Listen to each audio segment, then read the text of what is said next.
The alarm screams at 5 in the morning. Your phone lights up with notifications before your eyes are even open. Messages, emails, demands, comparisons.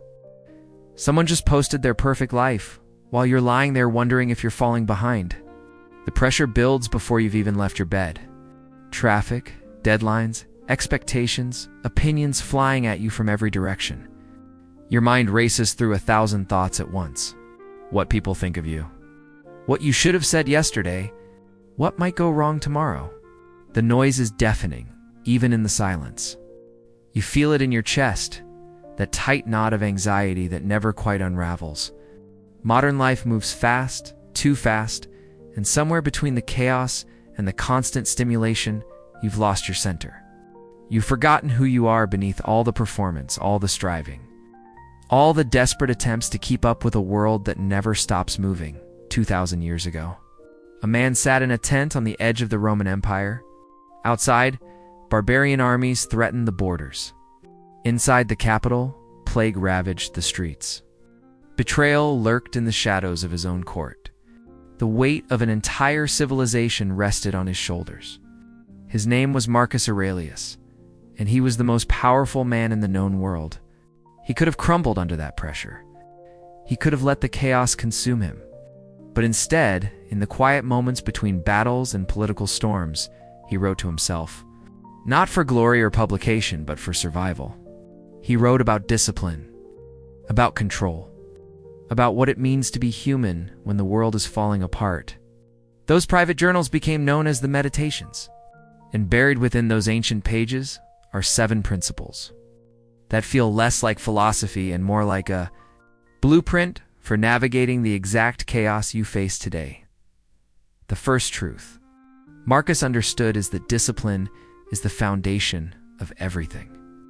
Not the harsh, punishing kind that breaks you down, but the quiet, consistent kind that builds you up one choice at a time. Every morning he rose before dawn, not because he had to, but because he knew that mastery over yourself begins with mastery over your first decision of the day. When you control your morning, you control your mind. When you control your mind, you control your life.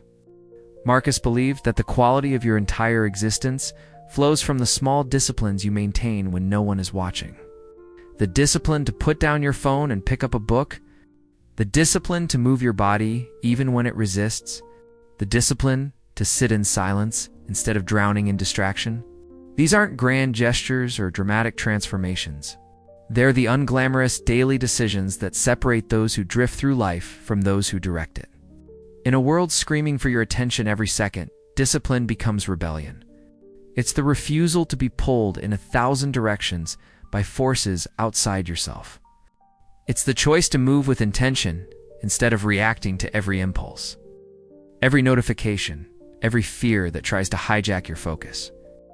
From discipline flows the second principle, the one that changes everything when you truly grasp it. Marcus called it the dichotomy of control, and it's brutally simple. There are things you control and things you don't. That's it. You control your thoughts, your actions, your reactions, your effort, your character. You don't control what other people think, what they say, what they do. Whether they love you or leave you, whether the world rewards your work or ignores it.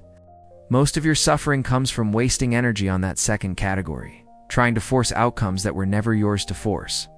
You lie awake worrying about whether someone will text you back, whether you'll get the job, whether people will approve of your choices. Marcus would tell you that's madness. It's like trying to change the weather with your thoughts. The only sane response is to focus entirely on what you can actually influence, which is always and only yourself. When rejection comes, you can't control it, but you can control whether it destroys you or teaches you. When failure arrives, you can't control the outcome, but you can control the lesson you extract from it and the person you become because of it. This shift in perspective is liberation. Suddenly, you're not at war with reality anymore. You're not exhausting yourself trying to manipulate circumstances and people into behaving the way you need them to. You're focused on the one battleground where you actually have power, the space between your ears, the choices you make in each moment. The third principle cuts even deeper. Straight to the heart of emotional survival, Marcus knew that life would hurt him, that people he trusted would betray him, that plans would collapse. That loss was inevitable. But he also knew something most people never learn. Your emotions are not facts, they're interpretations. The situation itself is neutral. It's your judgment about the situation that creates suffering or peace. Someone insults you, and you feel rage, but the words themselves have no power until you decide they have power. You see someone living a life you envy on social media, and you feel inadequate. But that feeling exists only because you chose to compare your behind the scenes to their highlight reel. Marcus would wake up and remind himself that he would encounter difficult people today, not to steel himself against them with bitterness, but to prepare his mind so their actions wouldn't disturb his inner calm. He knew that you can't control the first thought that enters your mind, the initial flash of anger or fear or jealousy, but you absolutely control the second thought, the one that either feeds that emotion until it consumes you or examines it with clarity until it loses its grip. This is emotional mastery, not the suppression of feelings, but the refusal to let feelings dictate who you are. You feel the anxiety, but you don't become it. You notice the anger, but you don't let it make decisions for you. You acknowledge the heartbreak, but you don't let it write the story of your worth. The fourth rule is perhaps the hardest for modern men to accept because we live in a culture obsessed with status, with being seen, with proving ourselves at every opportunity. Marcus was an emperor. He had every reason to believe he was special, elevated, superior. But he constantly reminded himself of his own insignificance in the grand scale of time and existence. Not in a depressing way, but in a liberating one. He wrote that everything you're so worried about, everything you're clinging to, everyone who's judging you, all of it will be dust and forgotten in 100 years. This is the gift of cosmic perspective. When you understand how brief and small your life is in the scope of eternity, when you really feel it, the weight of other people's opinions dissolves. The pressure to be impressive or admired or validated loses its stranglehold on you. You stop performing and start living. Humility isn't thinking less of yourself. It's thinking of yourself less. It's recognizing that you're one human being among billions, living one brief moment in an endless timeline, and that realization doesn't diminish you, it frees you. It means your failures aren't catastrophic. Your mistakes aren't permanent stains on the universe. Your embarrassments will be forgotten, probably by tomorrow, definitely by history. So you might as well be honest. Be kind, be yourself, because the alternative, exhausting yourself trying to control how you're perceived, is a prison with no escape. From humility emerges the fifth principle, the one that can transform your daily experience if you let it. Marcus practiced gratitude with an intensity that bordered on religious. Not the shallow kind where you list 3 things before bed out of obligation, but the deep kind where you genuinely marvel at the miracle of existence. He would wake up and think about how extraordinary it is that he's conscious, that he can think and reason and choose.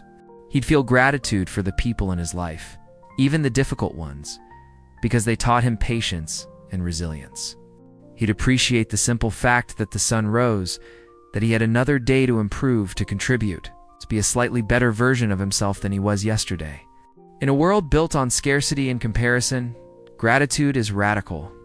When everyone around you is focused on what they lack, what they're chasing, what they haven't achieved yet, gratitude grounds you in what's already here.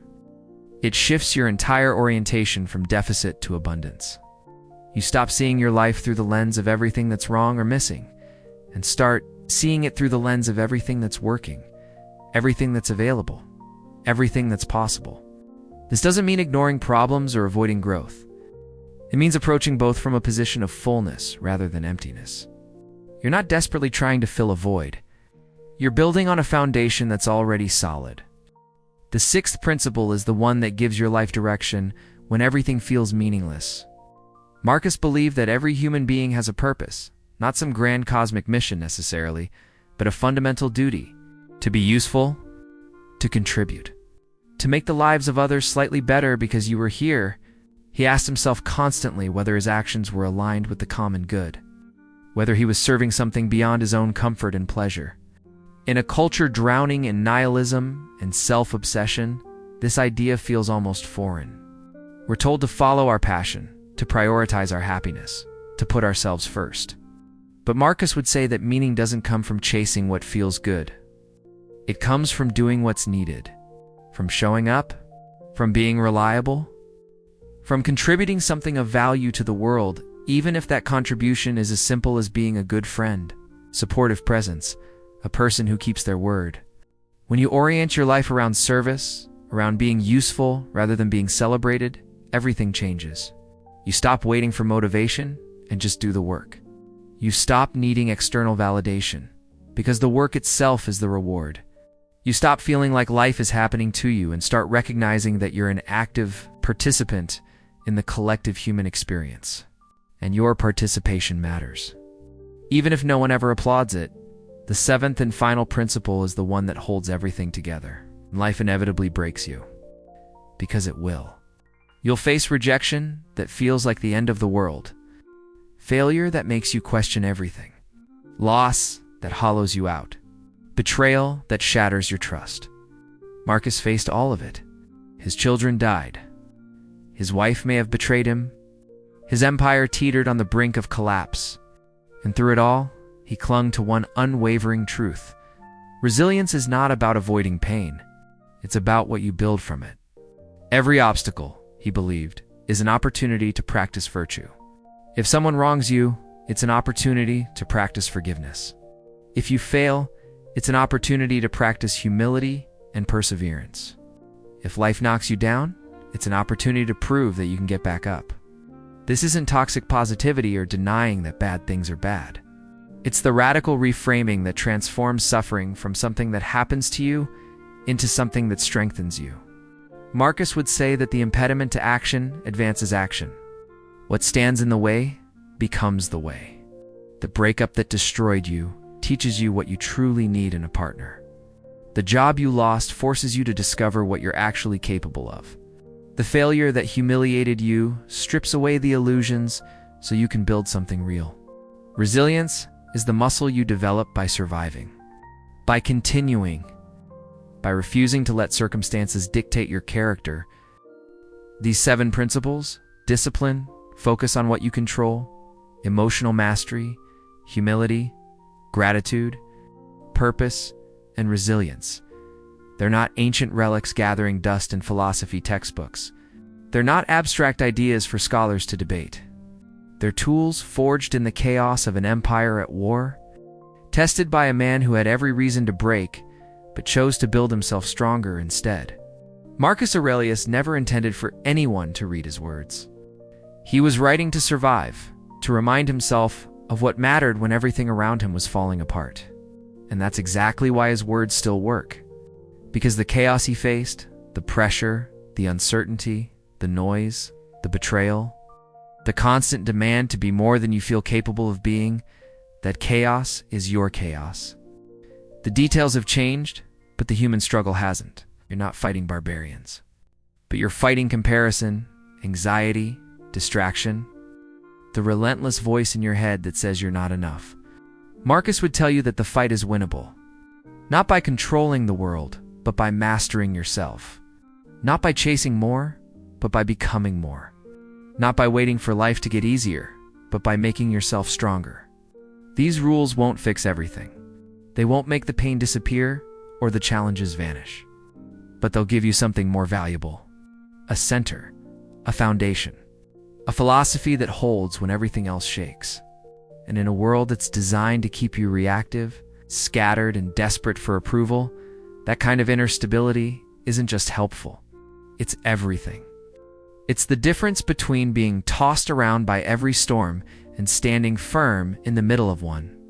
It's the difference between spending your life performing for others and finally, powerfully, undeniably living for yourself. These aren't ancient teachings. They're survival tools for modern life, and they're waiting for anyone brave enough to pick them up and use them.